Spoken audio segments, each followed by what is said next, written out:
Hey again, woodworkers.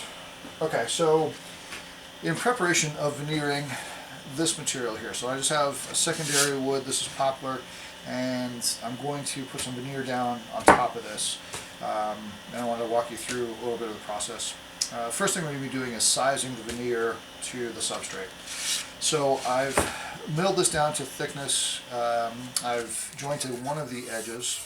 The other one I've left rough, and that's fine. All I care about is making sure that this piece is slightly wider and obviously longer than my final dimension is going to need to be.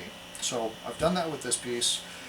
It's important to have your substrate, be it solid wood or sheet good or what have you, have that be wider than the veneer you're going to adhere down to. If I do it the opposite direction, I'm going to have veneer extending off of your substrate, and then sometimes it gets really fussy to clean that up and remove it. So anyway, I just want to make sure that my substrate wider than the veneer. Alright, so what I've done is laid out the center line of this so I know where to cut. And in doing so, what I have done is lay this down to make sure that I have enough space. So I have this extending over a little bit on the right, which I don't know if you can see all the way on this edge, but you can probably see it a little more closely if I do it here. So because I have some damaged areas here, I want to lay this up right on that center line. So I've got a little bit more of extension on this, which is great, but I know I'm going to be trimming some of this off. Okay, so for doing this, and I'm about 1.5 inches over width on my substrate than my final dimension, so I've got plenty of space here. So I'm just hoping to walk you through how I'm going to trim this off. And I'm going to be using the Veneer Saw. I'm going to be using a straight edge. You could use any straight edge. You could use a steel straight edge. Wood is fine. But in using my Veneer Saw, this is going to be something that I reference to here. If I try to do this freehand, then this saw is going to be all over the place. The veneer is going to start to slip and slide in ways that are not helpful.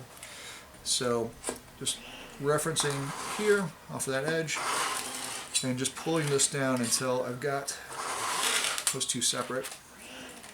I always find that starting where the veneer is a little bit trickier than in the field. Alright, cool. So I've separated these things off.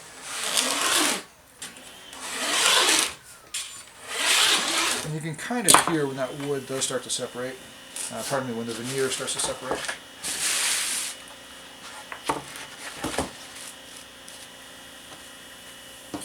I'm not getting crazy with accuracy here. I'm trying to stay on my center line and connect this first cut and the second cut. Okay. So there we go. Not much to it. I had a light pencil on this darker wood so I could really see what it is I was cutting. If I were to do the same trick with a number 2 pencil, it would probably work, just sometimes trickier to see those lines. You can do this a couple different ways. I could have just done scissors here to kind of separate these two boards, pardon me, the two pieces of veneer. But I feel like with the scissors, sometimes the veneer has a mind of its own and it starts going all over the place. So I really like cutting this when I need to have something a bit more accurate. So what I'll do here, when I'm starting to set up, I've got an extra, maybe a 1/4 inch of width and extra length, which is great. So this is ideal for when I want to laminate or glue these things down. So I do the same thing on this edge to trim off some of the excess, and then I'm ready to start adhering this stuff down.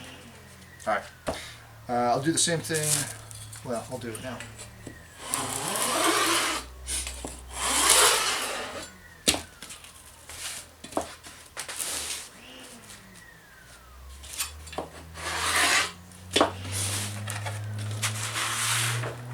So I really make short work of it, and that's kind of the name of the game. There are things I like to take my time with, and there are other things that I just want to get through. This would definitely be the latter. Alright, so not much to it. that was the veneer saw. I would do the same with cutting cross grain.